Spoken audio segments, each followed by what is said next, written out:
Good afternoon and welcome to Flat Earth Debate. I'm your host Nathan Oakley, and if you are new to this channel, be sure to subscribe and hit the bell notification icon to keep up to date with the Flat Earth Debate. If you would like to support this channel, there is a super chat that runs alongside the show while it is live, and if you would like to join the debate, simply mute the page you are currently watching and click the link in the info box below this video to join the debate live. There are only a couple of rules in the Hangout. Number 1, please do not swear. If you do, you will be ejected, and if you are, please do not try to rejoin the show using sock accounts. You will simply be ejected again. With that, I'm going to transition across to my photograph so I can share the show on Facebook, Skype, and Twitter, and I would encourage anybody who is currently in the live audience to do the same. Please share the show on any social media platforms that you have available to you. Once again, if you are new to the channel, be sure to subscribe and hit the bell notification icon to keep up to date with the Flat Earth Debate.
So I've just finished sharing the show on Facebook, Skype, and Twitter. And again, I would encourage anybody who is currently in the live audience to do exactly the same. Please share the show and chuck it a like while you're at it. That'd be wonderful.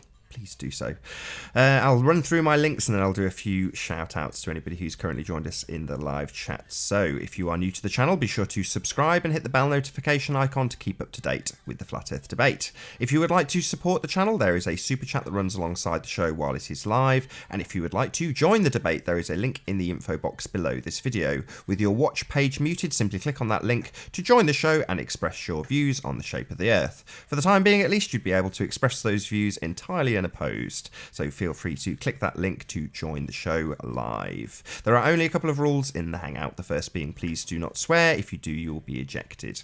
So yeah, once again, please share the show and I'll do a few shout outs to a few of the people who have joined us already. So good to have you here, Fanny Answer. Much obliged. Nice to see you again. Agent Detective says hello, agents. Good to see you. Dangerous D, pleased to have you here. Nichio Snows, thank you for being here. Bill G says good morning all. Good morning to you too, Bill. Thank you for being here. I think that's pretty much it. So I'll transition back to my photographs. You may hear from me a couple more times if we're not joined shortly, but if we are, I'll hopefully get an opportunity to keep my mouth buttoned so you can hear some debating action.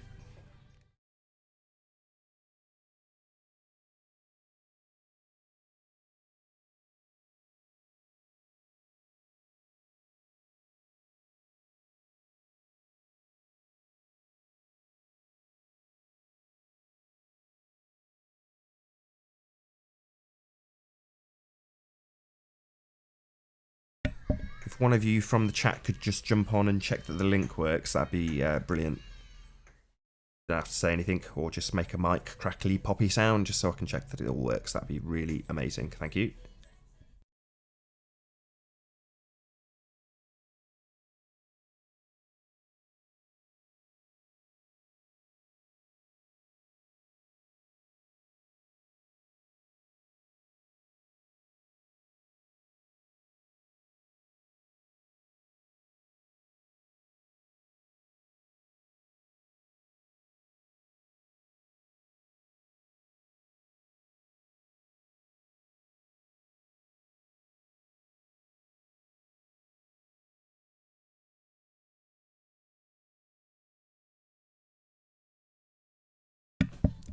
A very good morning to Flamingo Boot and Everett Anderson. Flamingo says, just so you know, Nathan Oakley 1982. Don't quite know the 82 bit, but there we go. I don't mind being 2 years younger. I get up at the crack of dawn just to watch your show. Oh, thank you so much, Flamingo Boot. I really appreciate it.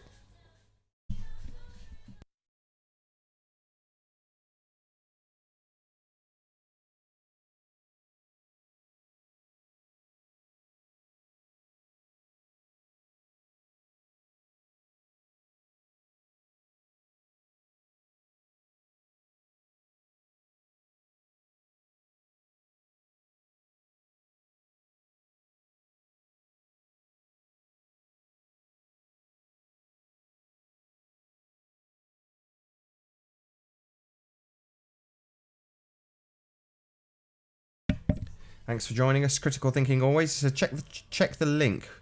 Could join but said off air. Yeah, that's fine. I'm just broadcasting the Hangout page via OBS, so I didn't spot you joining, but brilliant. As long as you managed to get onto the page.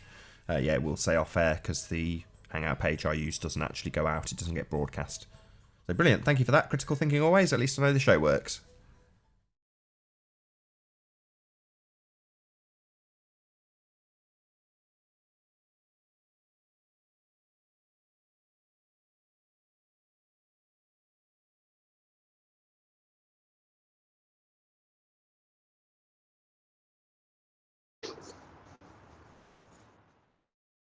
Good morning.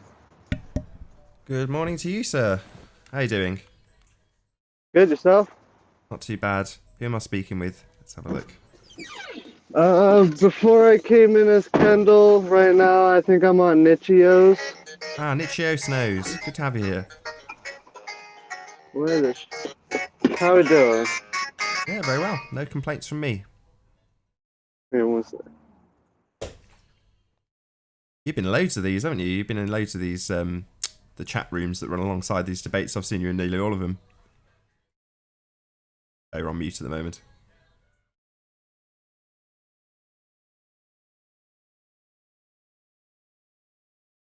Sorry about that, what was that? I said I've seen you in loads of these debates in the chat rooms flying by. I've shouted you out in loads of them, so thank you for your support. I really appreciate it. Which side of the fence do you sit? I sit on the flat side. Fair enough. Nice to have a It's, flat earther in first. actually, I've been wanting to get back on here. I was in here that one time before, but this whole debate and stuff is great. I honestly think it's great to entice intelligence. But I mean, when you break it down, it both goes either way. And I think when you really break it down, we have people who we put in charge to give us the information, and it ultimately boils down to they're not doing what they're supposed to do in giving us the information. Irrefutable proof, I would say. The stars, sure, we got all the math and the calculations for stars, but where's the measurement here? I believe I asked you once before about the Brian Mullen forced the line. Ah, yes, I And do remember now. yeah, you told me to go to Key West. Well, I'm in Florida, so I mean, what am I looking at? The connecting bridges. That was when I was about 20, maybe 21 years. No, it would have been 21 because you couldn't rent a Corvette until you were 21. So I rented a Corvette and drove from Miami to Key West. And it was one of those. I wasn't a flat earther, obviously. This is, 17, 16 years ago. But Right, yeah. what was really apparent was you driving along a perfectly flat surface, the road, and you're surrounded by completely flat water. And it's awe-inspiring as you do that drive. It really is an eye-opener. And that was one of the things that sort of came into my cognition again when hearing Math Powerlander to the words flat Earth. All right. No, I've been meaning to get down there, but I've just been busy, and it takes money to try and go down there. It's like 3 hours, so I got to pay for all that gas. Shit. Yeah, it's good we went down for a hurricane party, so we ended up getting nailed into one of the bars there for the hurricane to go over. Oh, really? Couldn't tell you the name of the hurricane. Oh, I love the hurricanes. Joined by Hayden Rolfe. Have I said your name right? Hope so. Hello, Nathan. Is it Hayden? How do you say your name? Just call me Huey. Call you what, sorry? Huey. Huey. Okay, good to have you here, Huey. I know you sit on the globe Earth side, so I'm going to mute my mic and let you two chat. Well, I had a question for you, Nathan. Oh, okay, go ahead. I remember seeing you on Vice. You did an interview with them, right? Sure. I'm just wondering how you think you came across and how it went for you. How I felt the interview went? Yeah. Really well. I had no complaints. I get approached quite frequently by people asking me to do things like that, and you tend to get a bit of a vibe off the person that's contacting you, and they gave off a very good vibe. They seemed really nice, and they weren't coming from a position of ridicule. So I was more than happy to do that interview. Others I've just turned down flat because they just seemed, you just get a vibe from people. They seemed nice, so I did it. But yeah, it went really well. So the finished product, the way it was edited and the music and everything, you were happy with that, were you? I didn't pay much attention the first time I watched it, I'll be honest, and then somebody pointed it out to me, and I thought, yeah, the spooky music isn't the best, but it's one of them. It's a conspiracy subject. More power to them. Same thing happened to IPS. Because some people seem to think they were just ridiculing you. You don't agree with that? Not really. I mean, they certainly weren't when I did the interview. They had gone to some trouble to come up with decent questions, and they were inquisitive. So before the camera rolled, after the camera rolled, they were asking a lot of questions because they were interested in the subject, as opposed to how can we make this guy look stupid. Now, that's not to say that, a bit of spooky music over the top won't make you look stupid, because in some instances people will view that and go, yeah, you look stupid because of the spooky music. Not a lot I can do about that. All I can do is present myself as best as possible, not say anything that's ludicrous and conspiratorial to the nth degree, and hope for the best, and that's what I did. But I was 99% elated with that interview. I couldn't have asked for more. you have a look at some of the other interviews they've done on that channel? Yeah, I've seen a few. What did you think of the other people on there? Yeah, just some of them are pretty out there. I've got to be honest. Some of them are right on the cutting edge of news. You know, they're interviewing people in the sex trade and things like that. So they're pretty cutting edge in terms of what they're covering. You know, I liked their other interviews as well. Again, I looked at them before I went and did the interview with them. Well, that's one way of looking at it, I guess. So you don't think they were doing a hit job on you? No, All right, fair enough. I just was curious. but with What that, I am gonna thoughts were put on that. myself on mute though, so that you two can chat. Well, I've probably got to go soon, but anyway. Nice chatting to you then. Yeah, you too, Nathan. Thanks for having me. Pleasure, absolute pleasure.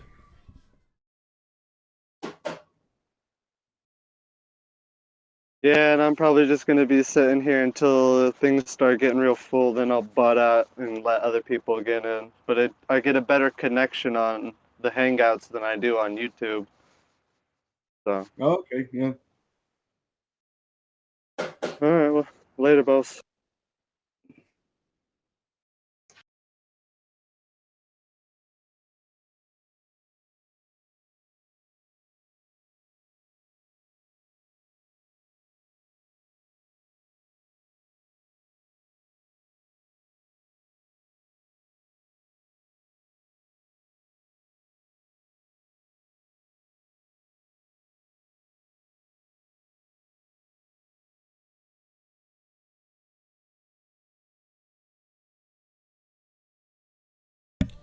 I suppose I could use this opportunity. Oh, we're joined by somebody else. Who have we got?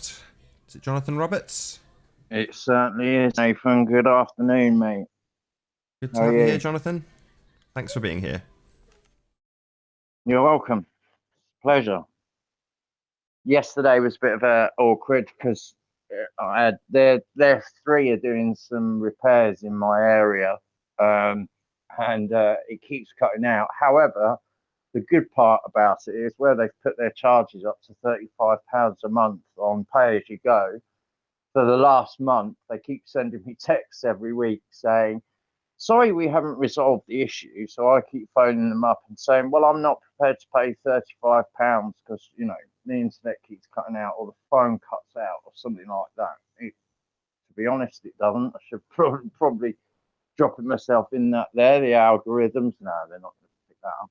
But yeah, they keep giving me free credit. So that's all right. So can't really moan about that. And I'm here now. And this gentleman here is Flat Earther as well. Sorry, I didn't catch your name. On mute. Yeah, I think they're both away from the mics at the moment, waiting for it to kick off. Oh, here we go. Oh, here you go. Hi. How sorry. we doing, John? What would you like to be called? I didn't hear. Sorry. You want to call me Kendall? That's fine. Kendall. Jonathan. Nice to meet you. Nice to meet you, John. So you're out there in the out there in Florida. Yeah, out here in the lovely, beautiful Florida for a moment. I just heard you mentioning about, Nathan suggesting going down to where he drove across the bridge that goes across. Key West? Key West. And the thing that, because we live on such a tiny little island in the middle of in the middle of the ocean. And to us, 300-mile journey, or however far, is that how far you said it was? 300 miles, something like that. Maybe. I don't think it would be quite that far. I know it's like a 2 or 3 hour drive, is what I would say. 2 or 3 hour drive. Sorry, yeah. Well, that's quite some distance for us. It's, for you, it's like a pop to the shops. I can remember a couple of years ago when Jeff Stewart was on, and he was out in the middle of nowhere, and he'd say, "Oh well, I'm just popping to the shops," and it's like 100 miles down the road or whatever. Right, 6 hours later. yeah, he comes back with all the goods for a month. But yeah, it's just trust it when I originally saw, how the maps, different projections, I'm going to mess this up now. Where Iceland looks bigger than what it is, or no, Greenland, sorry, looks bigger than what it is. I don't know what projection that's on. Peterson but projection, I think. yeah, the Peterson projection, that's it. Yeah, I mean, I can always remember when I was growing up as a child. You hear different figures, of course, but the one figure that stuck in my mind that I heard at school was them saying that you could fit the UK into America 50 times, and 50 times? 50 times. It doesn't seem. I don't think that works out right. That can't be. I mean, Maybe I'm a no lot. geologist, but that seems a lot. It does seem a lot, doesn't it? But you have Yeah. such a vast country. It's yeah. So how long have you been a flat earther? It's about 6 months or so. It's kind of a new pickup for me. Yeah, yeah. Yep. Yeah. I've been on it for last 2.5 years. I was sold straight away. It just made complete sense to me from when I was a child. I used to go sailing, and I can always remember going. I said this the other day that we had when you have to change a sail or you do have to do anything to the mast, you have to go up in the like a harness type thing, and you're winched up to the top. And my Right. stepfather would winch me all the way up to the top, and I'd have a big pair of binoculars I could barely hold up at the age of 8 or 9. And I'd say to him, well, why can I see these buildings if they're off, so far? Because we had a power station that was 10, 12 miles away from our house, and you could see it from the house. And on a good day, I mean, without any heat coming off I'm using the wrong expression there. The haze coming off the water from the heat. What's the word for that? But you know what I mean. Flat Earthers, hey, you don't know their terminology, but we know what we're on about. Yeah, I always used to say to him, well, how come I can see all the way down? Sure, and he'd explain it to me, and it just never made sense. But of course, you just don't think about that. I mean, you're Yeah. so No. slow. You just accept that, and you go on with your life, and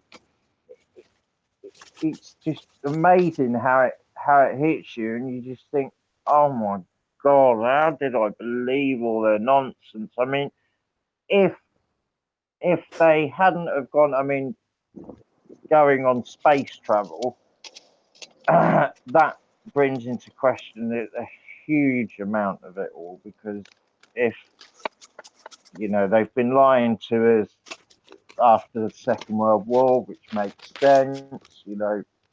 They want something to control.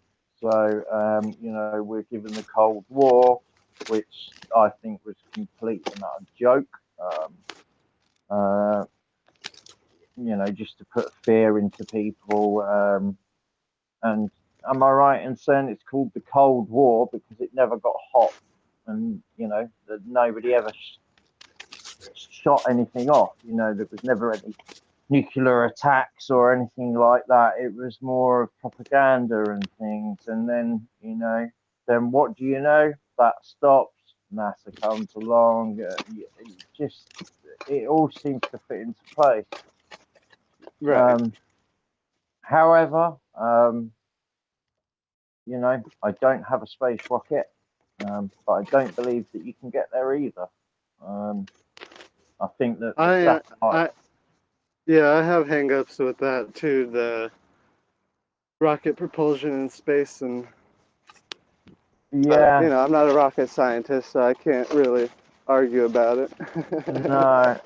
But what really gets concerns me is when I try and I mean I I made the dreadful mistake last year.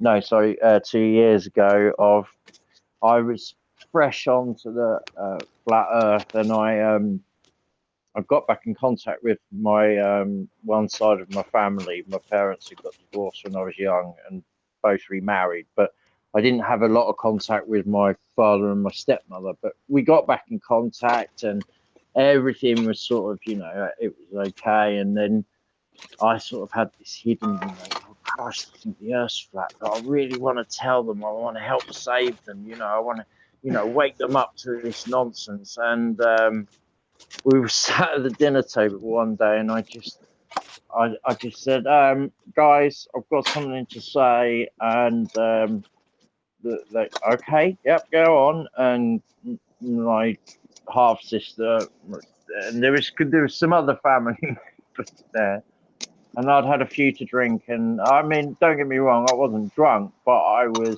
had, let's just say, Dutch courage.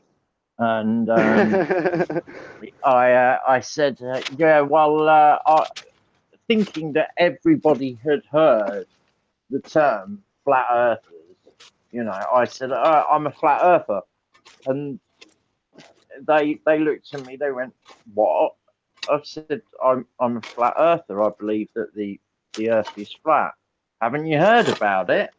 And they were like, no. And they're all looking at me, and I just, so, there was a couple of questions like, why? And I said, well, water's always flat. We're always told it's to seek its own level, which it does. And then my dad argued the point of, well, look in this glass, you've got the meniscus on the top or whatever it's called. And I said, yeah, but that's in a glass. I said, you break that. I said, you might be able to put a pin on the top of it and make it float. But as soon as you've broken that surface tension, it'll sink to the bottom.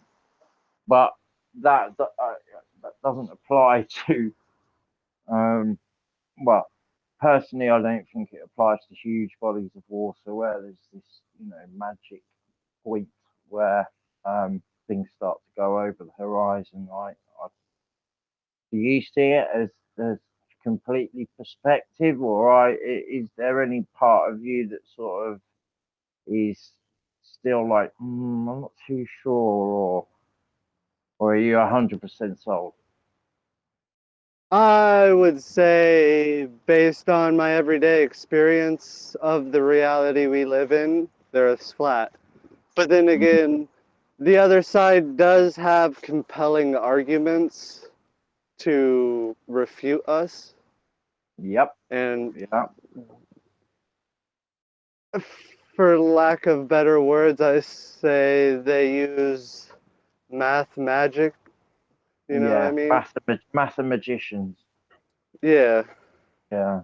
So we get kind of, oh, look at these beautiful big numbers that mean, so many Yeah. quantities of something, and Yeah. we Just just stick a load of we get zeros on the end of it, and we'll right. We confuse get the yeah. hell We out. get we get caught in the awe struck of big numbers, base. Yeah. I mean, I've never. I, I know it's to do with the theory of relativity or special relativity, and you know, people miss the point that the reason that Einstein had to come up with special relativity was because of the argument of the ether. And I believe Tesla was on point, and how sad that, such a clever man died, you know, in it wasn't the Empire State Building. What building? The New Yorker. That's it. The New Yorker. Yeah, he died up there, and then when his daughter was there the next day, the FBI came in, and so they say, and took all his stuff. And I think that that's what's been, you know, handed out to societies across the world, across the plane, across, not around. And you know, it just really riles me when I see Elon, I nearly swore then, and Elon Musk, you know, using the Tesla name, and then he has the audacity to, you know, try and make us believe in SpaceX. I mean, those rockets landing on that barge. I mean, Yeah, no, Elon joke. Musk. I was excited when he took over the name Tesla for his car. I thought we were gonna have another Tesla, but Mm. and I mean, in all honesty, I haven't looked into Elon Musk that much. I only have a friend who's kind of about him because he wants to get a Tesla car. So, but I Yeah. don't think he's done too much. No. While these guys are chatting away about Tesla, I'm going to do a few links. So, if you are new to the channel, be sure to subscribe and hit the bell notification icon to keep up to date with the Flat Earth debate. If you would like to support the channel, there is a super chat that runs alongside the live show, and if you would like to join the debate, there is a link in the info box below this video. Simply mute your watch page and then click on that link to join the show and express your views on the shape of the Earth. Please do not swear, and if you do, you will be ejected. Please do not try to rejoin if you are ejected. With that, I'll transition you back to the debate. It had the ability to. He was being chased, and he had a, you know, a Bond girl in the car, and then all of a sudden she's, oh gosh, you know what we're gonna do, and he just drives straight off the sand into the water, and fins pop out the side, you know, and it starts. It's like an underwater car submarine. And then all of a sudden it's driving up out of the water on a beach with all these people sunbathing, and Elon Musk actually owns that very vehicle. Yeah. But he's Oh not wow. he's not the most brightest of people, or maybe I'm misinterpreting his they haven't picked the best person to be a presentator, because he stumbles a lot and stutters a lot. Maybe that's because of all the bullshit that he's throwing It out. could be that, or maybe for Oh, I must go. some. Sorry, I've just got a Skype call. I'll probably come back in a moment. Later. All right, cheers. Bye. Nathan, Oh, maybe oh. wanna. Hold on. Hello. Hold on. Ah, hi. Wait a minute. Am I still online? Yep. Hold on. I'll Skype you back. Wait a minute. Damn, I muted the wrong person. Hello? Sorry, I was trying to mute you. Can you mute me, Jonathan. Nathan? Yeah, I will do. All right. Cheers. Right. Yeah. Can you hear me? I was like, why'd you mute me, Nathan? Wrong person, sorry. I was just gonna say, you might want to double check the link in the Dropbox, not the one in the chat. I think I might have joined the one in the chat. Okay, I'll double check the one in the info box. Yeah.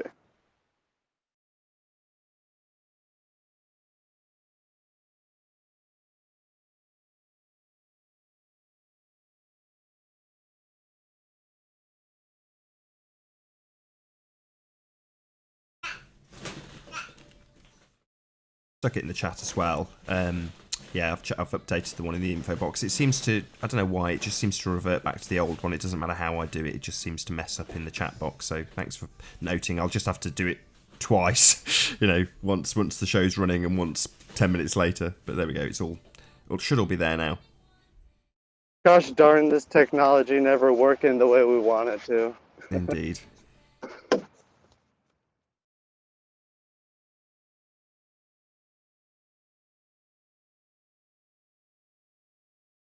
Now Jonathan's dropped. Hopefully we'll have him back later. Normally I'd use this silence to do a little link, but I just did one before you parted company with Jonathan, so... Oh, did you do one behind the scenes or something?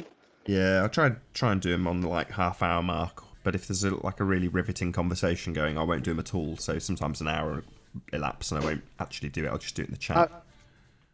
I know sometimes you got those real riveting conversations and you drop down to do your muted link drop, and I'm like, man, everything was getting so heated. Yeah, sometimes I do, because that's normally the point that I want to actually encourage people as well. There's two ways of looking at it. One is you don't want to interrupt the conversation, it's interesting, people are listening. The other way of looking at it is there's going to be somebody who doesn't realise in the chat that might be watching live that could join, and you know that's the point that you want to tell them, because it's an interesting conversation, so you kind of have to balance it up. Right. No, and I've been wanting to come in because I was commenting on one of your videos not too long ago, and I was trying to watch because they were presenting stuff. So I was like, oh, what are they presenting? You know, I want to learn stuff too. But every time I'd bring up YouTube, it would give me the loading, loading, loading. Chat would load, but the screen wouldn't. I think it was just, too much I trying should to. mention that maybe more often. So I stream this at the highest possible resolution I can get away with, and as a result of that, if your internet connection isn't quite good enough, you just have to click the settings button and drop down the resolution, so it's like 1080 at its highest. But if your PC doesn't load it, you just drop it down to 720, and then it'll play no problem. Oh. But the reason for I that is guess. because the chat's broadcast. So often, like yesterday, I think there was some horrible flat earth and other hot potatoes troll. Now their trolling is being broadcast, so people get to see the kind of crap that people have to deal with on both sides because the chat's broadcast. But I want it to be legible. Was that the bass or whatever was going on yesterday? The what? Sorry. The bass, or somebody came in with it sounded like a string instrument or something. Or they were just blaring music. Oh, that was a piano. Is that? Oh, was it? Yeah. Yeah, I couldn't see, so I couldn't figure it out. Yeah, it was a piano. Music Man, that was. Oh yeah. Yeah, Music Man. Yeah, everyone in the chat was like, trolled by a piano. I thought it was entertaining. Exactly. That's why I let a lot of this stuff slide. It's like, you know, if I can tolerate having, in some instances, 15, 20 minutes of dead air, literally, at the beginning of the show, when it gets to somebody having a full-on blazing row, I want that to be seen. So some people, not many, I've only had literally one or two comments in this regard, but a few people have said, you know, why didn't you moderate this, or why didn't you moderate that? And it's like, well, because I don't want to. I want people to see that. No, yeah, and if you moderate it, you cut people out of the vision of seeing behind the mask, kind of. Yeah, Would exactly. you agree? Mm-hmm. So I want people to see the kind of the nonsense we have to tolerate in the chat and in general conversation with what are, in almost every instance, very reasonable people. You know, I'm no doubt whatsoever that the people that flat earthers are debating with, and vice versa, if you look at it from the other side of the fence, the flat earthers that globe earthers are debating with, are all reasonable people for the most part. But you put the subject in front of them, and they go nuts. You know, it descends into screaming, and it's like, yeah, there's no need. But it's nice to show that to people, because, you know, at least people will get into this subject, if they are just getting into it, and see what they're going to be faced with. You know, it's, I don't know if it's pitched as being all sweetness and roses, but maybe some people have that image in their mind when they've watched Flat Earth Clues or, you know, a bit of Eric Dubay, and they think, oh, wow, you know, we're going to change the world. It's like, you know, that's not necessarily the message I'm putting out there. You know, you can look internally, you've only got the power of one, that's it. You know, but that's quite a big deal when you realise that. You don't have to be subservient to all the people who tell you what's what and how things are. You can figure it out for yourself, make your own judgments.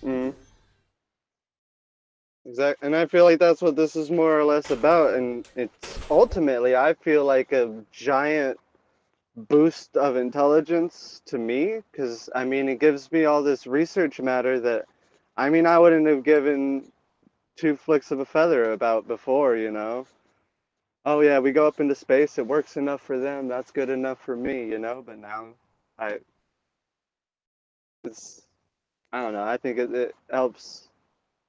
If anything, it's something that encourages more intelligence.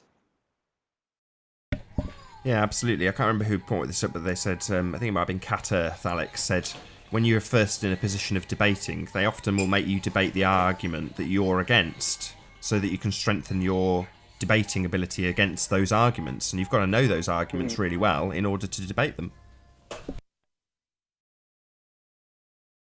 But then on the vice versa, you also got to be able to debate the side that they're on too, efficiently, in order to not get caught in some wormhole.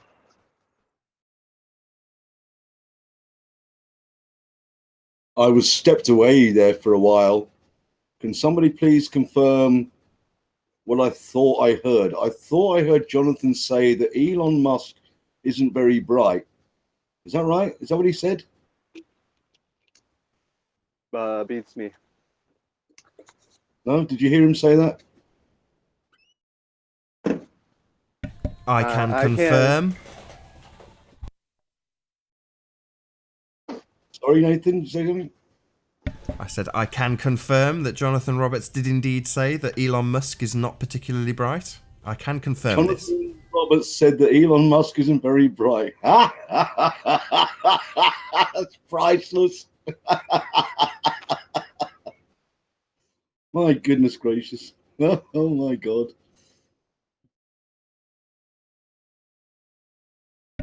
So what's with the avatar? The Avatar? Yeah, the you Holly. know, Holly, it's, that's Holly from Red Dwarf. Are you a fan? massive fan. Oh, there you go. I thought it went downhill toward the end, but that used to be a great show. I'm more intelligent than Elon Musk. Yeah, I'm pleased to have you here, P. Mars. Thanks for being here.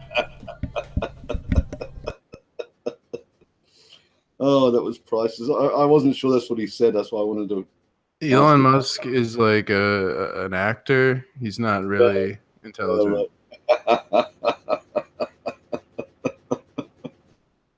You're being heckled from the chat. Peanuts Clark says you worship Elon. Well, no, I didn't say that, did I? I mean, the guy's independently wealthy. He is wealthy. I don't. People that aren't very bright don't tend to do things like that. How do you think he's independent? Well, I really doubt he's independent. That's foolish, I would say, You know to think how? that. Oh, Well, I would just assume it works the way everything else works, unless he's like a special case. No, I have no idea what you're talking about, P. Mars. Oh yeah.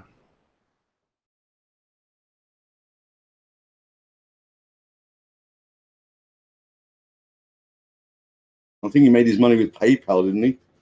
Then he went on to found Tesla cars.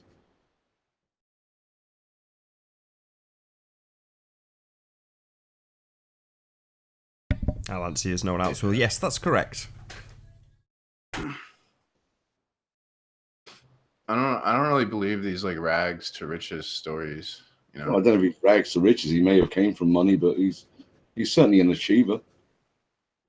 Unlike Jonathan there, who, that's priceless. The new Roadster that he's just released 2 days ago does 0 to 60 in 1.9 seconds and has a top speed of 250 miles an hour. What an awesome car. Electric cars accelerate faster than gas cars. Yeah, instant torque. 200 yeah, kilowatt battery, double what the current ones have. It's incredible. I'm a car guy. I love that car. I think that's awesome. Of course, you have to set it up. If you set it up for maximum performance, you're not going to get the range and vice versa. But yes, it's an amazing car.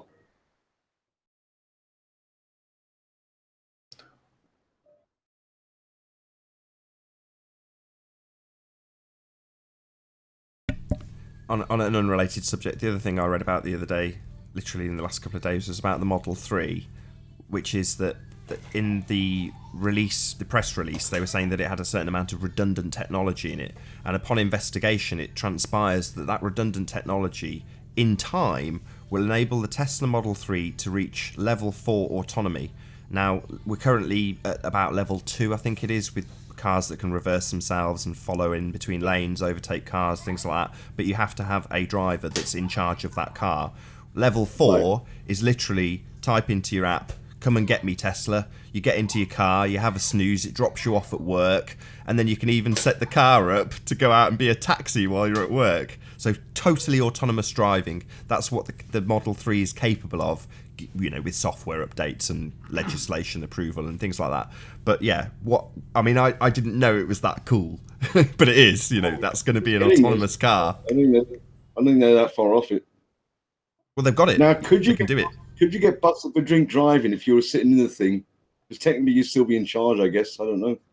No, in an autonomous car you wouldn't be, but in a level 2 car, yeah, the ones that you've got now, you couldn't just say, well, I've got radar guided cruise control, therefore it's alright for me to drive pissed. No, I don't think you get away with that. Some guy, I read a story about the guy was using one of the current models, and he was like watching a movie, and it failed to detect some truck or something, and he went under the truck and it like took the top off his car and decapitated the dude. I don't understand how these people, I don't know, they trust technology that much that they're like sitting there watching a DVD while they're driving a car. Like, that's insane to me. But yeah, I'm pretty sure I watched a Volvo.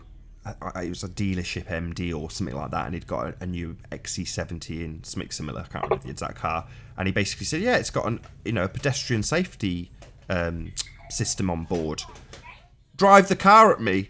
So the guy salesman gets in the car, drives at the MD, hits smack, runs the guy over.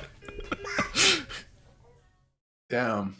And then it actually transpired that the car that they were tested didn't actually have that option.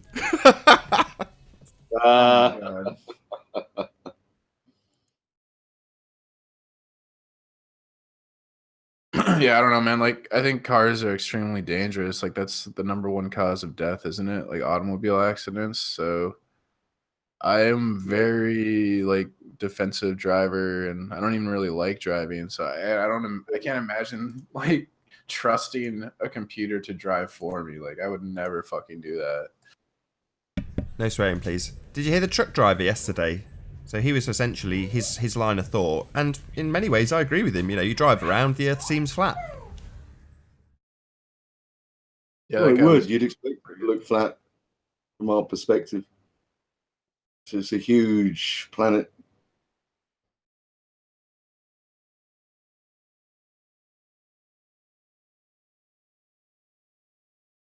That was a vain attempt to drive the flat earth conversation forward, but it failed miserably. Oh, you were talking about the guy that was talking to Negator, that truck driver? Yeah, you got it. It was good fun. Yeah, I did listen to that. That was amusing. My face hurt from laughing. I won't lie, I was the same. I was on mute, I was in pieces. And Neg's laugh is just so infectious. It wasn't necessarily that the guy was saying anything funny, it was just Neg's reaction to it was just cracking me up. It was funny. Yeah, I enjoyed that. The guy was just a character. I don't know I can't remember his name, but the truck driver guy, yeah, he's a character, man. He had a particular debating technique, didn't he? Which is don't let your opponent get a word in edgeways. What was he phrase he coined? The horizontal. What was it? The horizontal diagonal.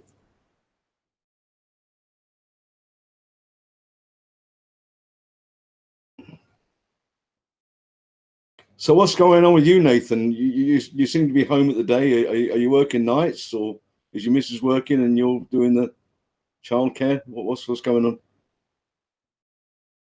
Yeah, I work evenings. Oh, so okay. In the day, I'm like primary carer for my kid. So at the moment, you can probably hear her scuttling around in a ball pit. Because that's a job unto itself, isn't it? Doing the home care. I mean, some people say so, but I don't see it that way. I just see it as a good laugh. It's good fun being with your kids. It's fun, but it's still work, isn't it? You know, and do you do the honestly, I don't see it housework that way. and the cooking and that? No, I really don't see it that way. Not at all. It doesn't seem like work at all. You know, Oh it's yeah, fun. it might be enjoyable work, but it's work nonetheless.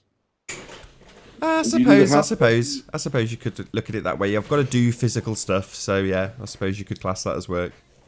Do a bit of housework and cooking and that sort of thing, do you? Yeah, I did that anyway, though. I've always been a pretty tidy guy, and you know, I've always cleaned the floors and scrubbed the toilet and done all that stuff anyway. So nothing's really changed in that regard. Good for you. Other than our diet's got a bit more healthy. So since we've had a kid, we've been a bit more conscious of what she eats. Therefore, we've eaten better. But other than that, nothing's really changed.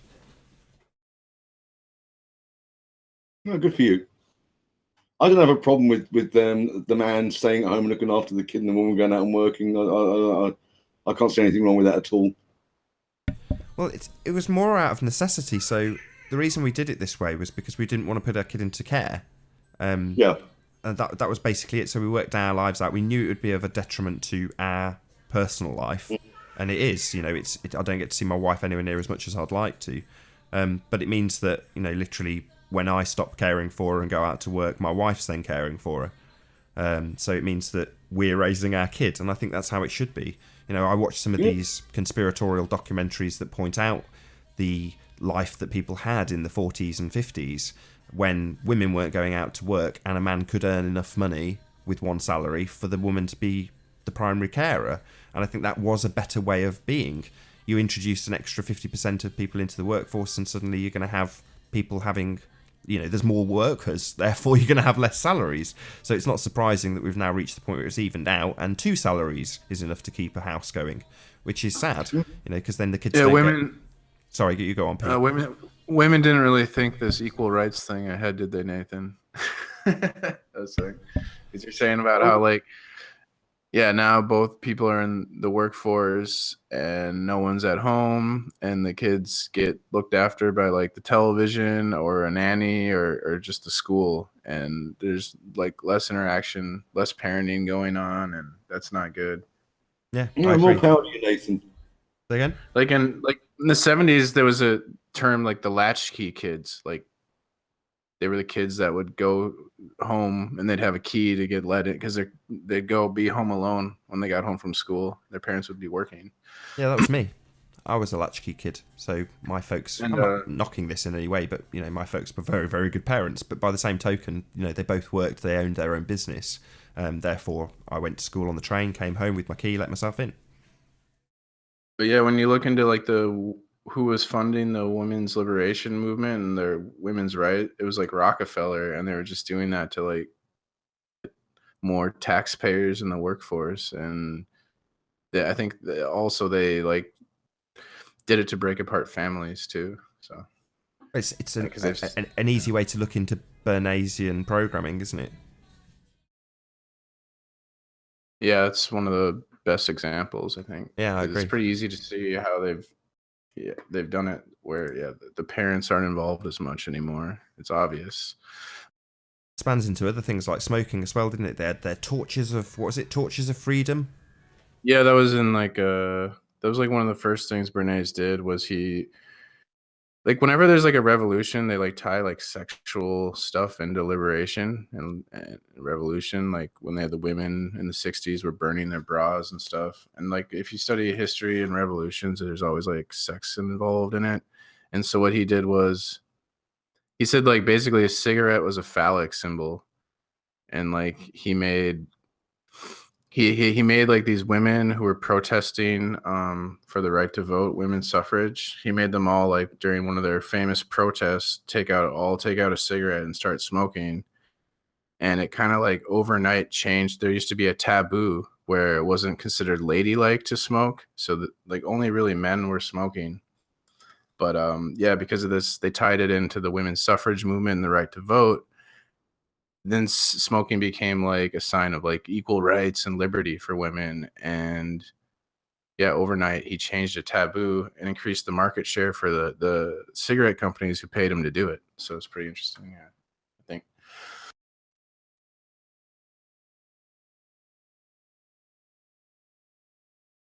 It's just, I think it's fascinating how like like marketing and public relations can change like a socially perceived taboo overnight like that with just like the right propaganda. You can change the masses' opinion like that. I think it's really interesting. Yeah, I agree. Fascinating stuff. Obviously, a flat earther would argue that that sort of propaganda has been used to propagate the heliocentric model. Definitely has. I think there's some truths in the flat Earth, and one of the things I think is that the globe model, the heliocentric model, has been used to kind of promote like this materialistic new philosophy, this new like Western philosophy. Yeah, nihilism. Where not yeah. So like when they say they're like hiding God, yeah, like it helps this like atheistic materialistic view of the world, our cosmology, and our cosmology does affect, what does cathexis say, our paradigms, like it does affect our philosophy. You wouldn't think it does, but cosmology does have an impact on philosophy of people. And so I think there's some sinister motives behind our cosmology in that, but I still think the earth is, I guess, a ball.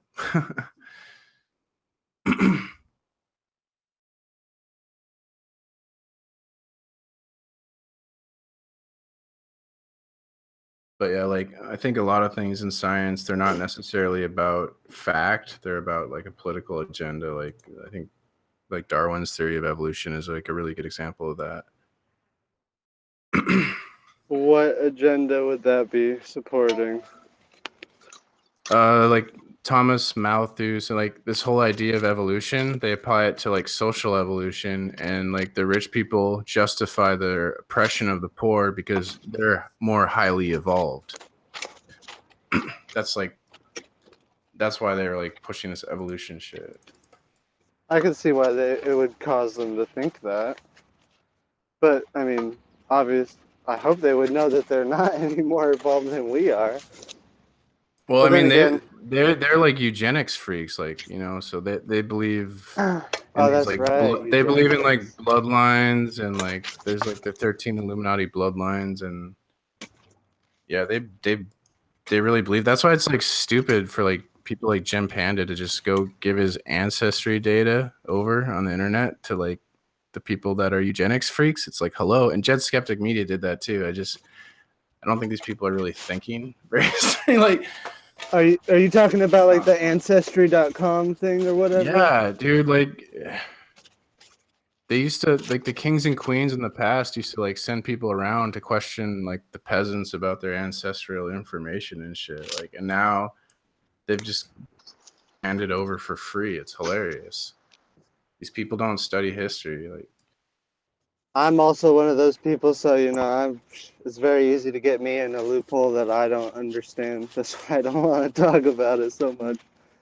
But I mean, it's very interesting. I've become more inclined to learn about it since being privy to the possibilities of the world being flat, which I do side with. yeah, I mean, like they say, like if you don't study history, they're doomed to repeat it. And it's funny because history just does, like, history repeats itself often, and the leaders use the same techniques on their populations throughout history, and you can like watch it, you can study it, and it's I don't know, it's an interesting.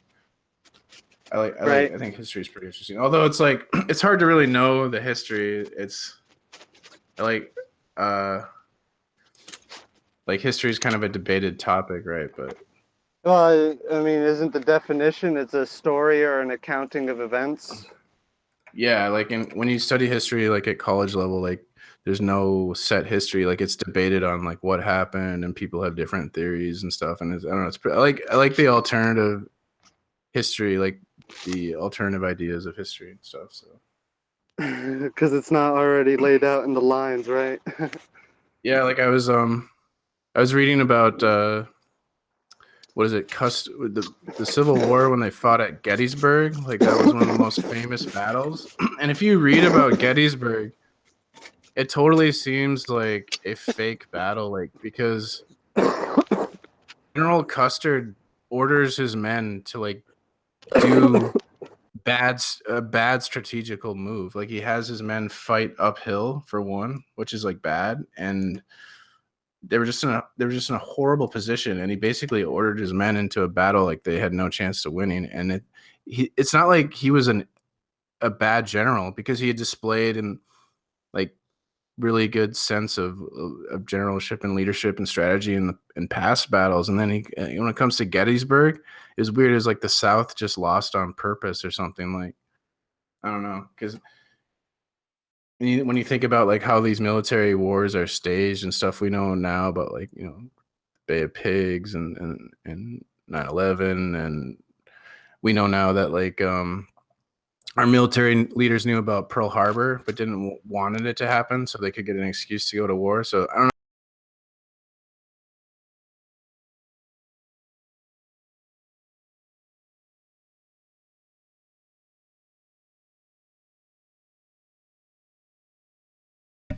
Yeah, I'm sorry about this. We'll see if we can figure this out.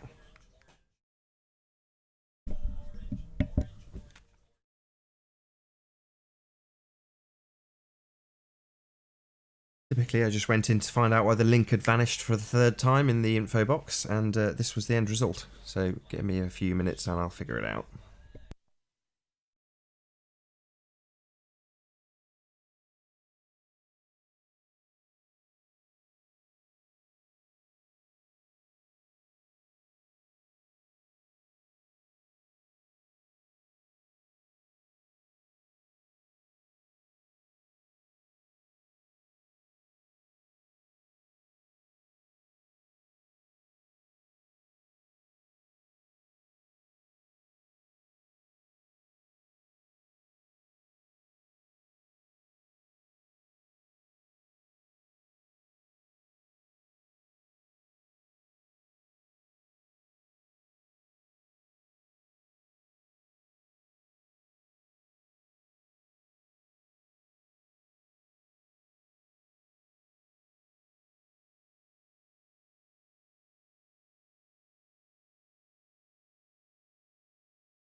Oh, I've got you back, thank you. Sorry, I don't know why we had an issue there. I keep losing the link out of the info box and then it keeps on dropping, so maybe I'll need to do a bit of figuring out on a test stream. But for the now, at least, we're still broadcasting and we've got the Hangout back, so...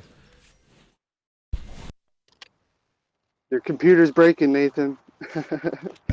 No, it's just the browser just went snap and said, would you like to send a feedback report? So that's what I've done. Not a great deal else I can do, to be honest, but yeah, there we go. So, but we're back. We never stopped broadcasting, so it's just the Hangout that actually went snap. Either way, you're back on the air. People can hear you. Did you mention Flat Earth in your bug report? You did actually, yeah. Have a flat Earth Trojan virus. Exactly. Then you got an Indian scammer to talk to. Who's that? Tim who always brings those on? Yeah. Where's one of those? We could have used one of those today. It's kind of funny how he tells them about Flat Earth. Who, Tim? Yeah. Why isn't flat Earth like real big in India or something like that? I don't know for sure. No, I think you've got Flat Earth confused with David Hasselhoff. I'd well, David Hasselhoff, he's also real big in like, was it? I think it's Germany, isn't it? Because he's German. Yeah, Germany. I was just making a dumb joke. Fair enough. Dude, I freaking But hate tree I roots. think one of the interesting things about flat Earth, it's definitely programmed into people in our education system, even that like flat Earth is this old, antiquated idea, and it's basically a flat Earth is synonymous with ignorance, and so it's interesting when you like talk to people about flat Earth, you get this like insane reaction, like no, like I've never seen anything like it. Like I've said all crazy kind of things to people. The Vatican's worshiping the devil, 9/11 was a hoax, stuff like that. But like flat, like you get a different reaction than all that other stuff. It's weird. It's pretty funny. Oh yeah, no, it's because I feel like it's just programmed that we ridicule it. And this is where, like, I don't know if you heard earlier, I was like, look, as the flat Earth and the round or the globe Earth, debate carries on. Ultimately, it boils down to is we have put people in charge above us to take care of things that we have a million questions about. Space and the shape of our Earth has always been one of them. I feel like, and this is, history stuff, Robotham, 1800s, was still talking flat Earth. So, it's only 200 years ago that this stuff was being brought up. You would think, they would have given us something definitive on the ground that we can see for ourselves. Look, this is the curvature. Look, this is the plane, instead of leaving us to our devices to argue over refraction and lensing and, this water's bending, no, that water's not bending. And that's where I ultimately see the psyop potential of it. You know what I mean? Yeah, I don't know.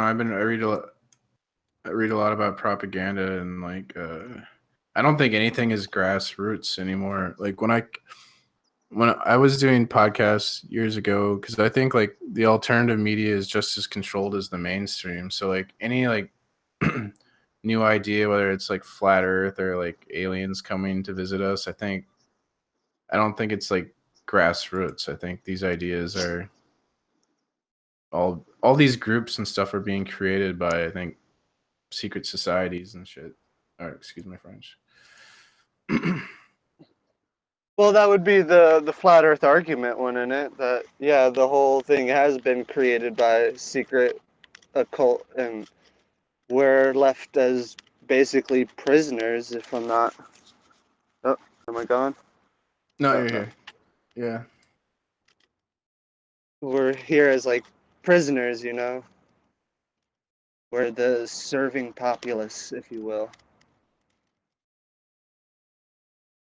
What's up, Curved? Hello, everybody. Mic working? It curved. Hello. Been joined by Curved Water. Thank you very much for being here. Always my pleasure. Hello, Curved.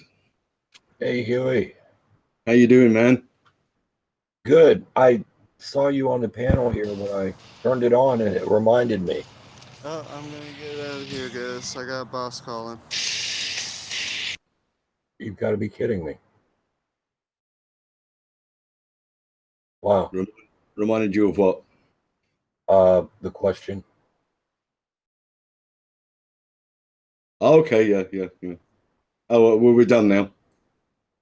Cool. I'll play it Did back you hear the later. response? No. I stayed up way too late off air, listening to two utter morons. Got up a little bit late, so I missed it. So, why did PMARS leave?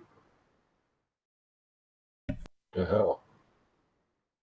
Okay. No idea. I think he just must have an internet connection problem. Don't think there's anything untoward. I mean, He thinks Pete Mars said he thinks Elon Musk is an actor. huh? He doesn't know why. I asked him how he knew this. He didn't seem to know, but there we have it. Could be a required belief to fit, his own constructed narrative, perhaps. Did you hear Who Jonathan knows? say that Elon Musk isn't very bright? Oh yeah, yeah. Uh, Musk, he's a raving lunatic. That guy yeah, doesn't know his ass from a hole in the ground. yeah. Musk is a simpleton. Yeah, yeah. He'd have to be. You don't get where he is by being smart or anything.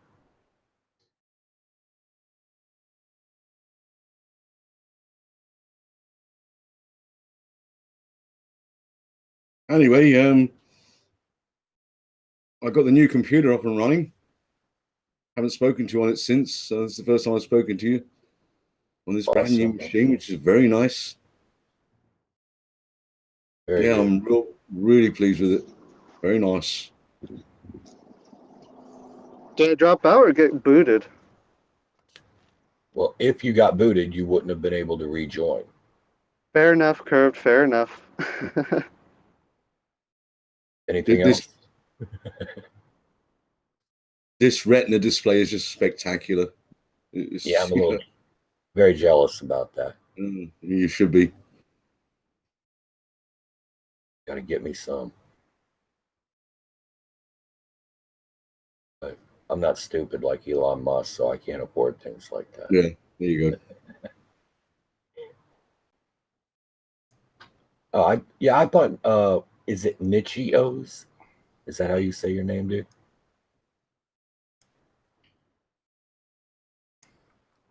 You can just call me Kendall, but yeah, Nichios. Kind of like Itchy Nose. I made it up, messing up saying Itchy Nose one day. Okay. Yeah, I thought you were leaving because you said something about your boss calling. I guess you just had to take a phone call and you're still here to Yeah, talk now. yeah. Oh, good. I didn't know how all that worked out, so yeah, I don't know if I got kicked or if I dropped it because of my other call, but it might have happened. Cool. So, does anybody have any interest in tying any of the things that were going on with Flat Earth to suit my Tying in. obsession? Yeah, everything P Mars was talking about, and I've never spoken with you before, so I have no idea what you think about Flat Earth or anything. I'm assuming you're a Flat Earther. That would be a safe assumption. And But in the other aspect, I can't debate fully because of my lack of knowledge. okay, So I'm here because I got so better. What?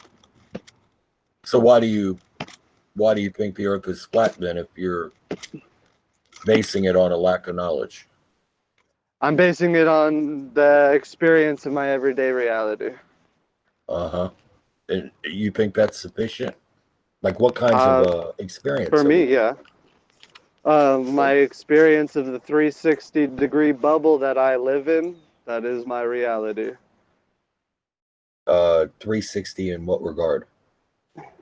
As in a circle, not a sphere. I don't know, like a 360 circle around my position. Think of it like Well, let me a. okay. All right, so the horizon basically and the apparent Yep. dome above you, which it's going to No, look like that for any no, observer on at I any one don't. point on the earth. I'm not into But the dome. You know, I was speaking in aspects of the 360 what bubble that I live in. okay, yeah, a circle is 360 degrees. That's right. And then it's going to have an appearance of, say, a dome. I'm not saying you literally believe Oh, in okay. a dome. Okay, yeah, no, I just wanted to clarify before you try to put me into that category. Yeah, no, I'm not trying to do that, but you realize that depending upon your location on the earth, that this bubble that you're talking about is going to appear different. There's different things in the bubble based upon your location. and things move into and out of that bubble throughout the day, whether it's because the earth is rotating or because the sky is moving or whatever. That Right. all changes, right? You know, you don't see the entirety of space, the sky, stars, everything like that. It's Yeah. all location dependent. And you realize it's Right. not, and it's not reasonable to expect to be able to see the entirety of the sky, the bubble around you, so to speak, from any one particular location on a globe, right? Yes. Okay, I so understand what you're saying. all right, so then I'm going to ask you, of what value is this particular experience? My personal experience of my bubble. Yeah. What What does it actually mean? That's a good question. I don't know what it actually means. Why do I only see things in a bubble? Like Not why? necessarily. No, I think we've already talked about why you see things the way you do from any one particular location. The question is, why do you think the fact that this happens means that the earth is flat? The fact that I see a flat horizon due to perspective. Is that where we're getting at? Define question. perspective, please. What do you think that means? I think it's the convergence of horizontal lines. No, it's not. Well, actually, that would be, what was it? Vanishing point, I think, is what that one is. Do you think the vanishing That's point in and of itself is a fixed point, or do you think it's like dependent upon no. the No, angular size of whatever you're looking at in the distance as to whether it's yeah, a for vanishing, instance, like when you get higher, obviously you can see further, right? or if you zoom Is in? Well, yeah, but I mean, just in basic terms, Okay. angular perspective, isn't that what that is? When you get Okay. higher, you can see a little bit further. Okay. So what is it about getting higher that allows you to bring the vanishing point basically farther away from you? Is that how that would work? Well, You're well, bringing it because you're seeing more. What you could not see from the ground, now you raise up. If it disappeared due to vanishing point, how did you bring it back into view by not getting any closer to it? by changing your angle of perception. And the angle does what to the distance? Did it bring it closer to you? Or did it in No, actuality maybe it, make it it just farther away? but see, this is where I might argue that when we go higher, we're leaving the surface, which is obstructing a lot of our vision. Um, okay, well, if Basically, you like have it, when in a couple examples is like when you go into a hallway and you're looking down the hallway and you got the convergence lines going on to the vanishing point, quote unquote, and then you lay on your stomach and then the lines change. So I feel it would work ultimately the same when as you rise up, you're moving away from the lowest point, so you get a different angle of perception, not being obstructed so much by the ground. anybody want to ask them how the ground, Yeah, what if difference it's does that make? If the ground's level, how can that obstruct anything? yeah, terrain can block, a flat plane can't block. You're not talking about But something that's flat. it, yeah. Well, I'm talking about Not if you're above it. the lines, the lines of our vision. So Mm, we see The in The atmosphere lines, could block it. lines of our vision. What the hell does that mean? I'm trying to the learn. lines of our vision. Yeah, It's how it's our the line. vision is. We see I the still, I still, horizontal lines. I still don't understand how lying on the level surface obstructs anything. Well, I think that's what you said, isn't it? If you're lying on the floor, then you're view is obstructed by something. You didn't say what. Well, the floor. If the floor's level, how does that obstruct your vision? Because you're closer to it. No, you're still not making sense. That's fine. In fairness, I don't actually see. No offense, but I don't see any sense in that either. Actually, the only thing that I would say would be blocking if you were looking out across water with the atmosphere. But that has just raised a question in my mind, thinking, well, yeah, okay, I understand that, looking down a hallway and our eyes see it's coming in either side, and it's coming in from the top, from the bottom, and it all converges off in the distance. Yeah, but that's what I believe, but I don't see how lying. I can't see how lying on your stomach. Well, no, if it was a flat plane and you were lying on your stomach, then it wouldn't make any difference. If it was a ball, and you were lying on your stomach, then yes, it would make a difference until you rose up, and then obviously the higher you rise up, the more in the heliocentric model you would be able to see got nothing to do with further over that ball. Jonathan, it's got nothing to do with the heliocentric model. We're talking about a geometrical concept. Yeah, all right, living on a ball. Right. I don't know why you keep. I've been hearing that a lot. People keep going the heliocentric model. It's got nothing to do with that. We're talking about. Is the ball not part of the heliocentric model? The heliocentric model refers to the solar system, about the planets rotating about the sun. When you're talking about the shape of geocentric, I know we're talking. All right, okay, I've used the wrong wording. All right, okay, no, fair enough. I said it. Yeah, all right. Yeah, you got it. Good, okay. Very good.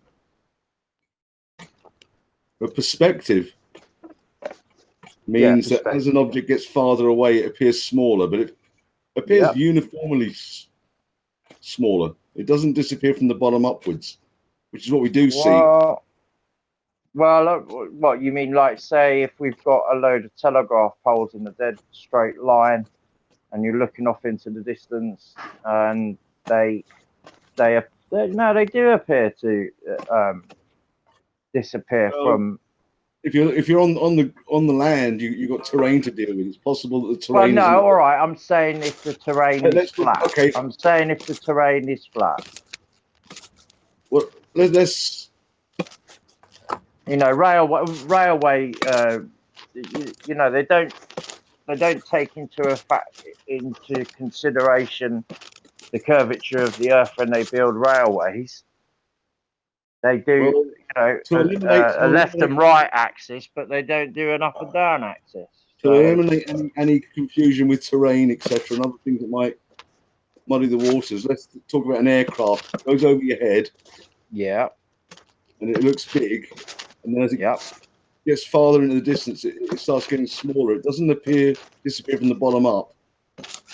It gets uniformly smaller until you can't see it anymore, right? That's perspective. Yeah, that's perspective. Yeah. Right. It does not disappear from the bottom up. You can't see the top of the aircraft, like the tail, and not the bottom of it. That doesn't happen, right? Agreed.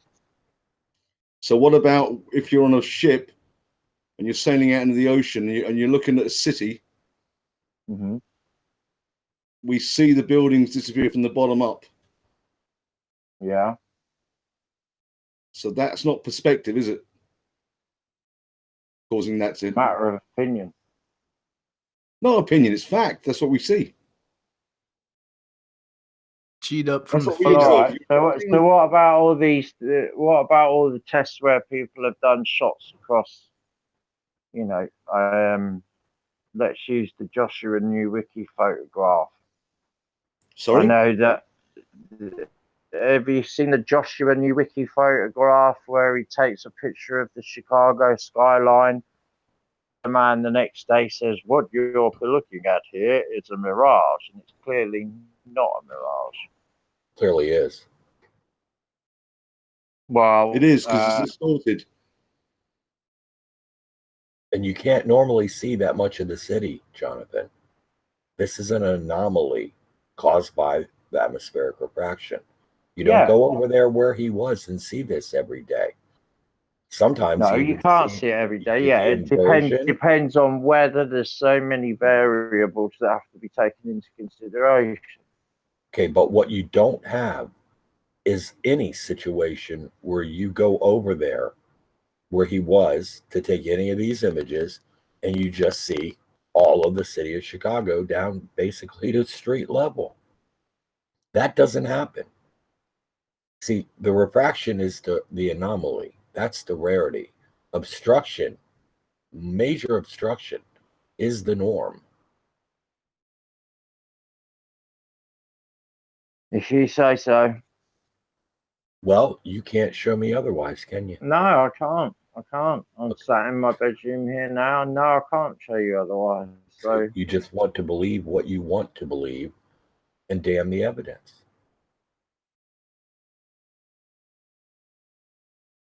Just a minute ago, you were speaking with Huey. He stated a fact, and you called it an opinion. I'd like to know, if you think it's an opinion, why don't you substantiate your opinion that's counter to what he stated? well, isn't this one of the big, the big things of why why we've got this argument in the first place? Because people don't accept evidence. People say it's down to flat earthers will say it's down to perspective, and they don't even know what it means. Say it's down to the curvature of the earth. That can be demonstrated. See, you're in a hole. Right. But you're saying that, I mean, I appreciate that there is refraction. I understand how refraction, but it is always going to be different on different times to do with all the variables that we've just explained. But if I decide that I believe that that's because of perspective, because I don't believe the globe model, then it can only, I don't know. Just sorry to interrupt. We've been joined by Mr. Grim V. Pleased to have you here. Hi, Grim.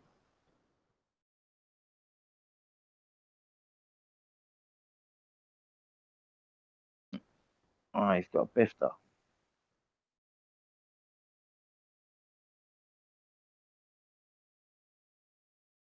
All right. Well, I guess what I'm trying to get across with you, Jonathan, is everything that we're talking about here.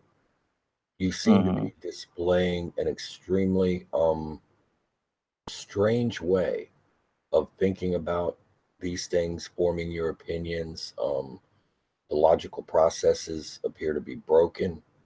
I would encourage you to maybe find some way to look into how to learn to think about things better, how to process the information. Well, all right, okay then. All right, determine what's actually true and what is basically just suiting your confirmation bias. All right. So why when I can see things way off in the distance that should be over the horizon? Explain that. And even with refraction taken into consideration, you should not be able to see things. Well, so many examples of this. Okay. We wouldn't have all these flat earthers. We wouldn't have, the FE conference. We wouldn't have people looking into this. We can't all be wrong. Yeah, you can. And we can show you how. Now, if you'll discuss it, we can show you how. Yeah, they can be wrong. Now, what example? Pick an example. You made a claim that you can see all these things that you should not be able to see. We need to talk about, is that true? Why? What evidence do you have that they shouldn't be? Go ahead. Jonathan, you're saying that if you've got all these flat earthers showing you things. Is that what you said? Yeah. And so you're concluding that if there must be something in it because you've got so many people advocating for it. Is that what you're saying?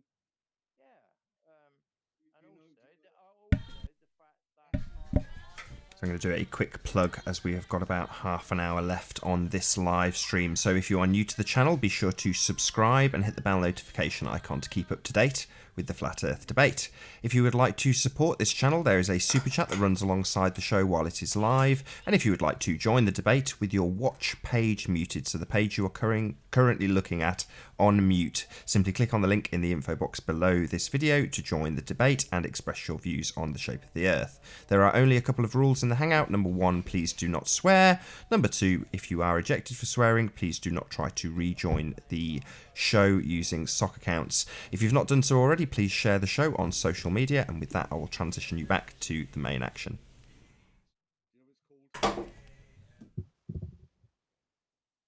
No. Go on. You know what it's called? It's called an argumentum ad populum. Okay. Because a belief is popular, there must be something to it. That's so if something's ad hoc, No, just because a belief is popular doesn't give you any idea whether it's true or not. Yeah, I understand that. Right. Okay. I understand that. But what about all the tests that people have done? I'm not just saying what people are saying. I'm not just saying it's based on what people are saying. I also did say it's based on what I've seen with my own eyes. I've seen things in the distance that I should not be able to see. That should be way over the curvature. You've seen it on YouTube, right? No, I've seen it in real life. Okay. Example. Give us the details. Bring it on. Sorry? What have you seen in real life that you shouldn't be able to see? Buildings off in the distance where I'm looking across a body of water on a very clear day, and I've done it and I've repeated it. I've tested it. Where? Jonathan, where? Where? Okay, the Bedford level. You've been to the Bedford level? Yep. Sorry to interrupt. We have been joined by Skyfly Bry. Thank you for being here. Thank you. Hello, everyone. Hello. Hello. Yeah, Nathan, if it's okay, can I plug my video? 3 months ago, I uploaded the 2 sunset video where I filmed the sun setting twice, and it's only had 300 views in 3 months. Have you seen it?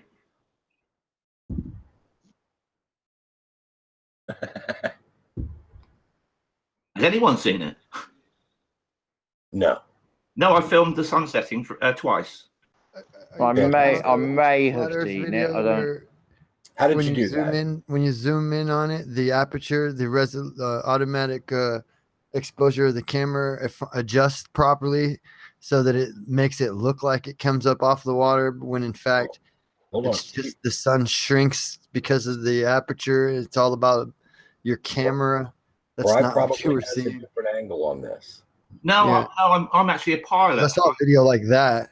I'm a pilot, and I flew at sunset over the sea, over the south of England, and watched it set at the official time from sea level. I went down to 100 feet, and I had to climb up to just like over 5,000 feet to see it again.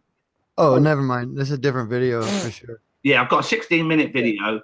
You can, you don't even need to do that. You can just sit down, watch the sunset, stand up, watch it set again. Well, they say that.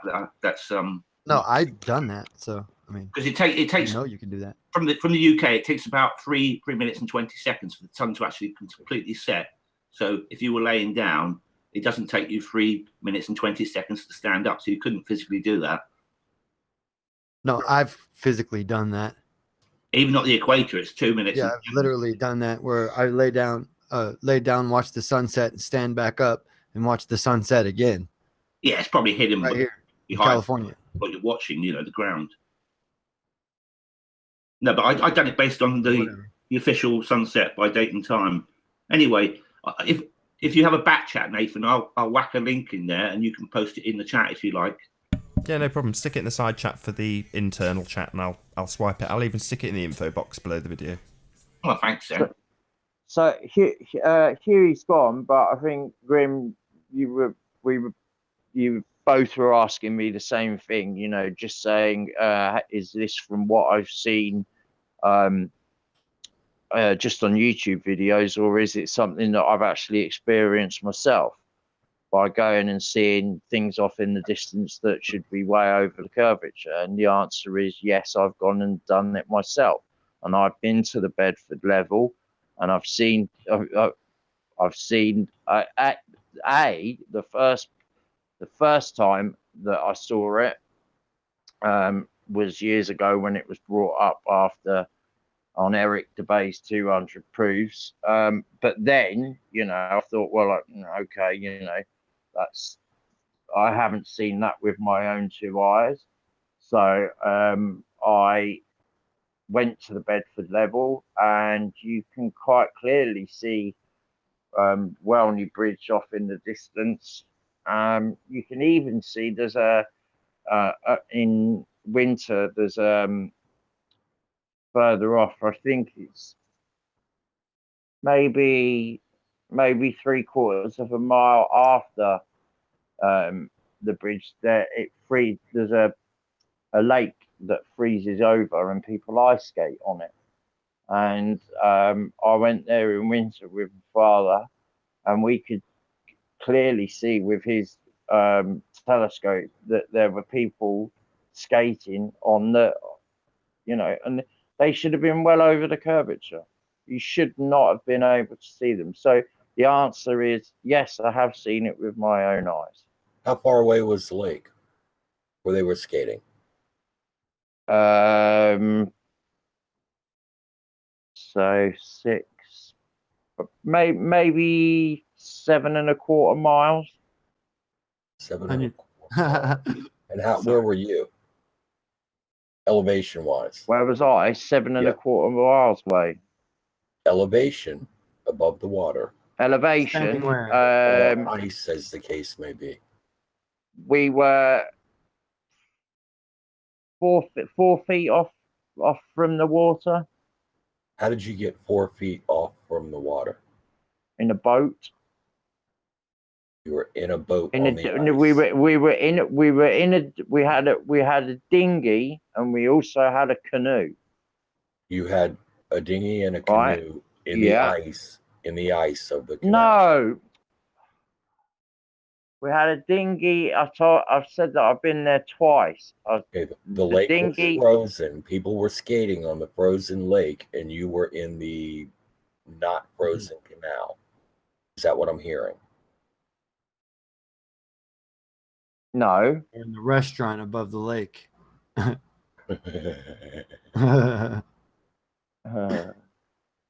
Jonathan. Well, can you get your are you being honest with us, please? Jonathan? Sorry? Isn't there a restaurant above the lake? Isn't there a restaurant above the lake? Jonathan, just tell him it was an icebreaker. An icebreaker you were in. Just lie. It's okay. You're lying for the truth. It's all right. The hot dog truck. I'm not lying at all. Well, if you said you were it's a very famous thing. I mean, why you feel, you know, as if...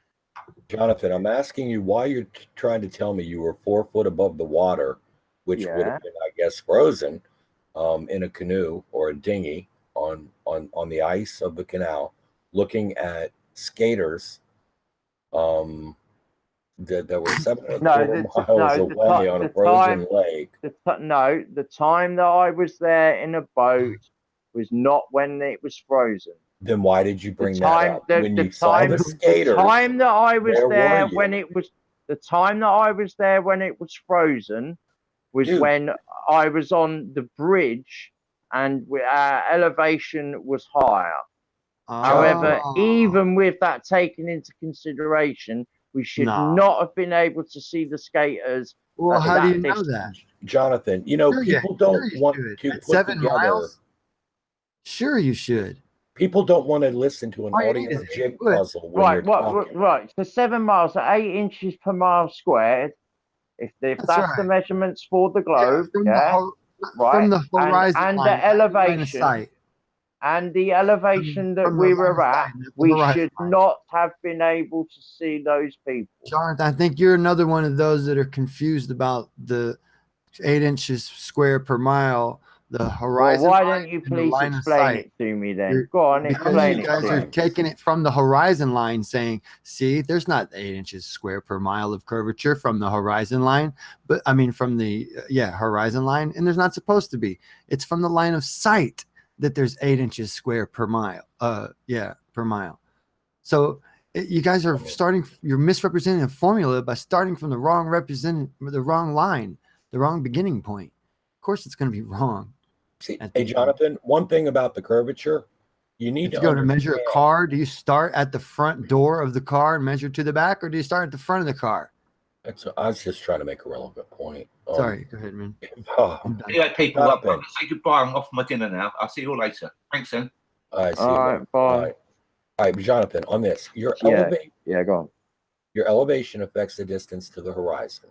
Okay. Of course. Okay. Yeah. Now, you have to take your elevation into account, figure out how far away the horizon is. Now, yes. you've got to subtract that distance to the horizon from the distance to the target. Okay, the curvature 8 inches per mile for obstruction is not going to begin until you're calculating it from your horizon. So if you're up on the bridge, what are you, 15 feet or more above the water, your eye level? I think it's 12 feet. It was 12 feet. All right, so the top of the bridge is 6 feet above the water, and then you're about 6 foot above the top of the bridge, your eyes, roughly?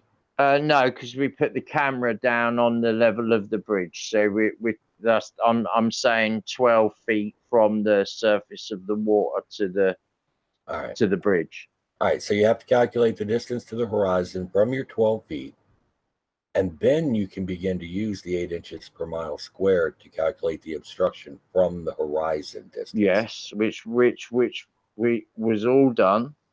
Do you have any idea how far the horizon is from 12 feet? You did it, I right? haven't got the calculator right now with me, no. Uh-huh. Have you? Do you know what it is? I'm not making the claim, sir. So no, well, you're making the claim that the Earth is a globe. That's a little bit silly for you to play it that way, Jonathan. A little bit dishonest there, I think. Now, you can say, yeah, it's on me. I should know that, or, I don't have that information, and leave it at that. Yeah, all right. Okay. Yeah, I don't have that information. All right. Okay. All right. Now, for starters, you see, the horizon from 12 feet is like 4.25 miles. The hidden distance is 6. The hidden obstruction below the horizon is going to be 6 feet in the scenario that you have described. Calculates to 6 feet, and guess what?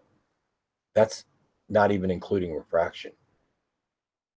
Now, refraction takes you to a refracted hidden of 4 feet with just standard refraction, and you're out there looking over frozen waterway where you're going to have temperature gradients between the surface of that canal and the air layers above it. You're going to have gradients. So every time it's going to be different. Every time it's going to be different. Well, yeah, it will be different. And if you want to calculate that refraction, you need to be able to take temperature readings from various heights.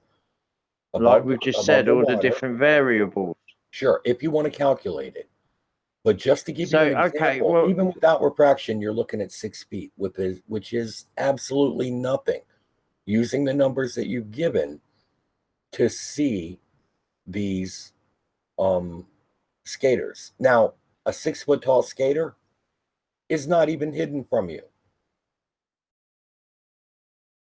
without refraction. What you have Okay. described to us is nothing that goes against the globe model. But yet you're citing it as like a prime piece of evidence. But we just took a couple Okay. minutes to go through it, and we can see that what you thought was the case is not actually true.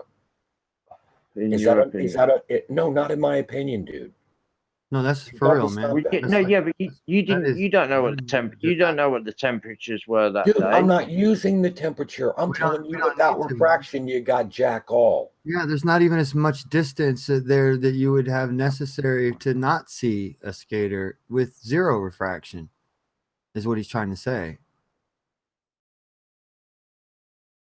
You're not in any extraordinary conditions. There's nothing out of the ordinary there. This is all coincides with the sphere. The same.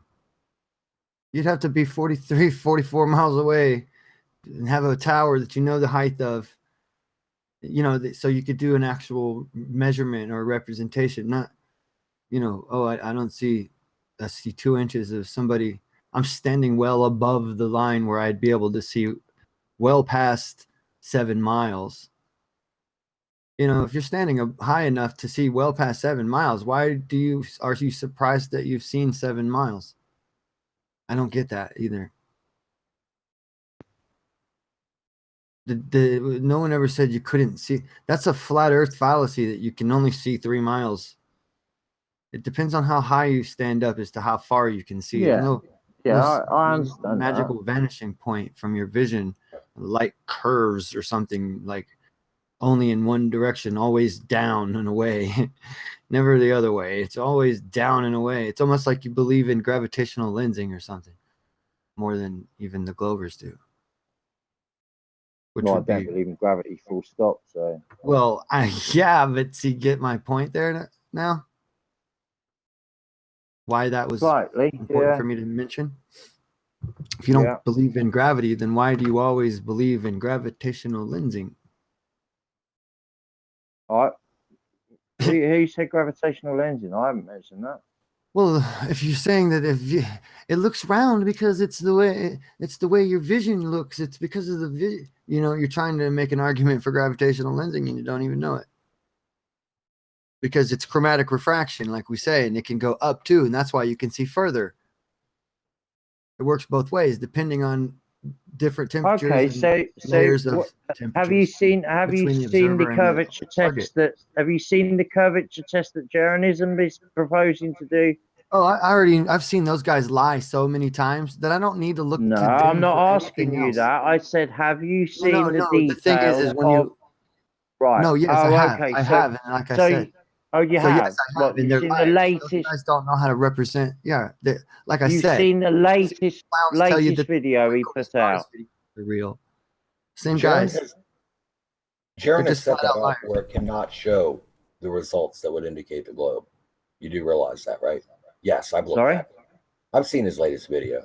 Jaron has set it up so that it cannot show that the Earth is curved to hit his 23 target. No, I disagree. He's Of course you being do, quite because you don't open. know what's going on. No, wait a minute. Why would you disagree? What's going on. He's being quite open about it, and he's saying that if once he shoots the laser through the first board, the second board, if it comes up on the third board and it is at one line, then he will concede and he will say the Earth has got curvature. If it comes and it is on the other line, then it's clearly not curved.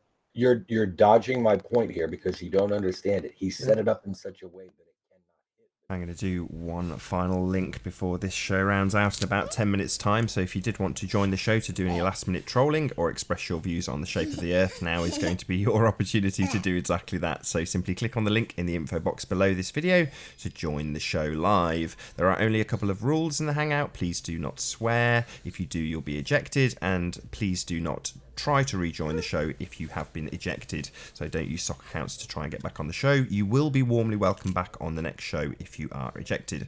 If you would like to support the show, there is a super chat that runs alongside the show while it is live. You will see me one more time just to thank you guys in the audience for being here, and with that I'll pass back to the main action.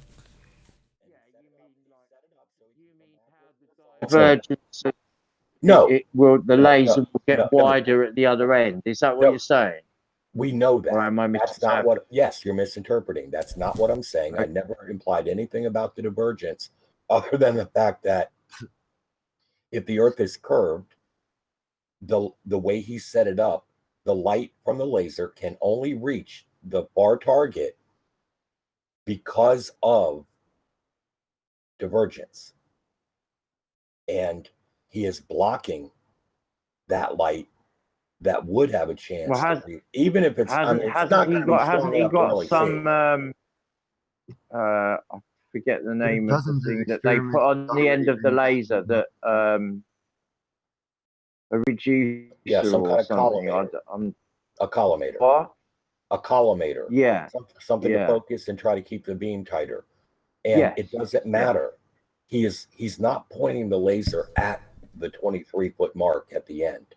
He's pointing the laser through the holes that are going to curve downward away from him. We've been joined by Lottie Says. Just want to say a quick hello to Lottie Says. How you doing? Lottie. You're on mute, Lottie, by the way, if you didn't know.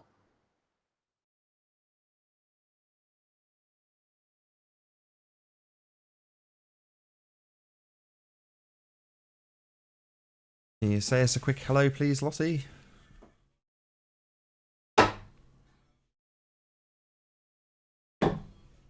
Unmute your mic, Lottie.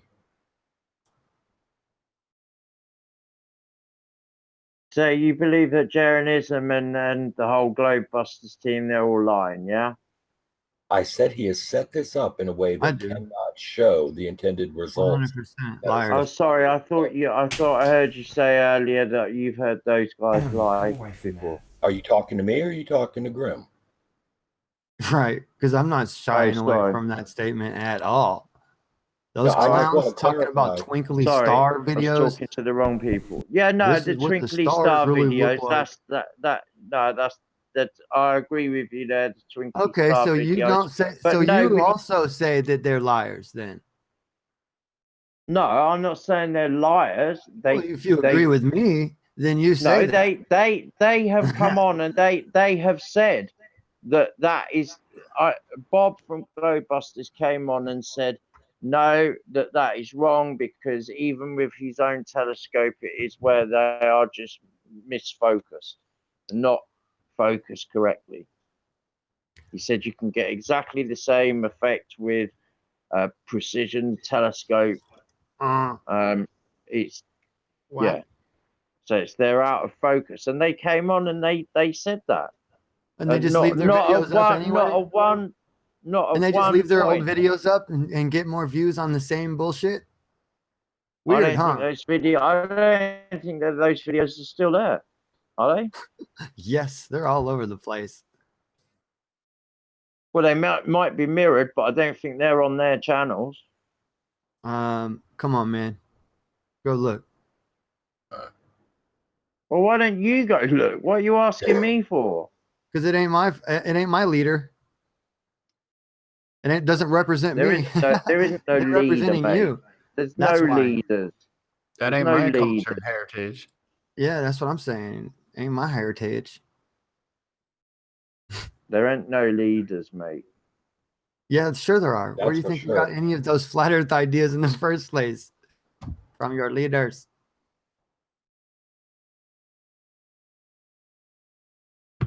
Eric Dubay. I noticed, those are your YouTube leaders, man. The guys who tell you 70 miles. No, not Eric Dubay. It's only 15 miles Hold on, away. this has been going on for hundreds of years. Oh, not the re-emergence. Robotham trying to do it in the 1800s.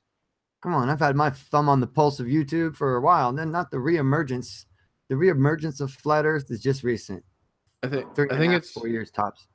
It's kind of interesting. Like, I hear flat earthers say that it's a leaderless movement, because I think that they don't want people to be leaders. Like, they're discouraging us to be leaders. So I just think that's interesting that I keep hearing like flat earth is a leaderless movement. Like, it should be full of leaders. No, like, it's plausible deniability. Encouraging So you Teaching can't say, people how "Oh, to be leaders." You can't debunk any one person. You have to debunk all 75 of them.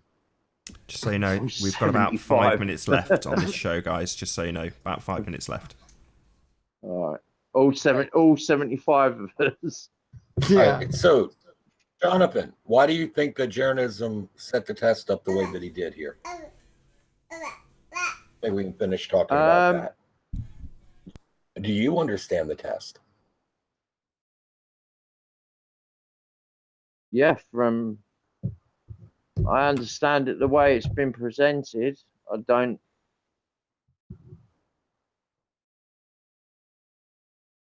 You don't what?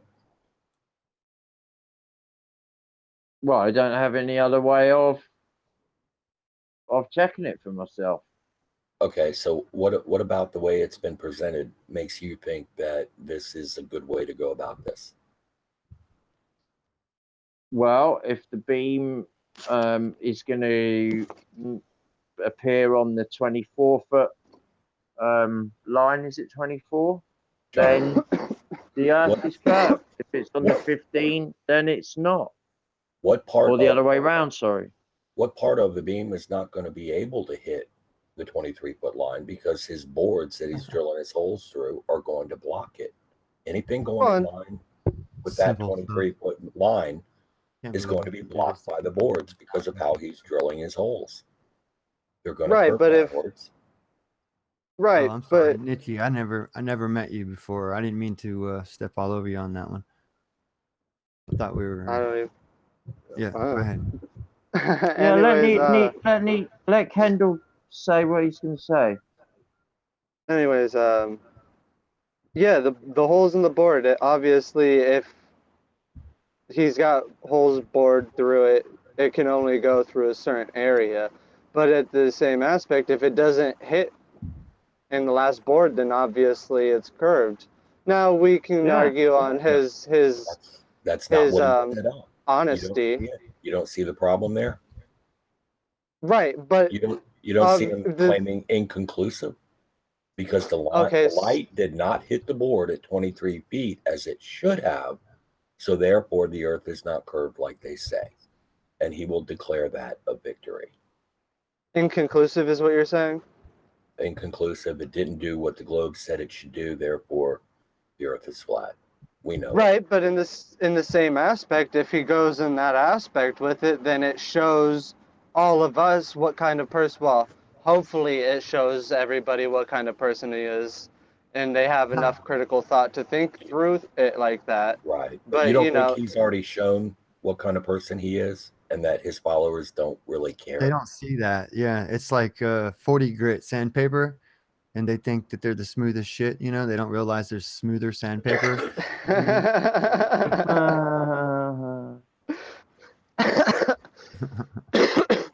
Right, and I wanted to ask earlier, he hasn't taken down that twinkly star video, has he? Huh. About that. I don't know. Has he? No, I'm asking. I checked last week, haven't. they didn't. And I've been at him for months now on it. Until I've been banned from the comment sections and hidden from the channel now on all my accounts. With that, I am going to say a final huge, enormous, massive thank you to the live audience who have joined us for this debate, and also a huge thank you to everybody who has joined the panel. If you've not done so already, please share the show and subscribe. Hit the bell notification icon to keep up to date with the Flat Earth debate. I've been Nathan Oakley, and I will see you all in the next video.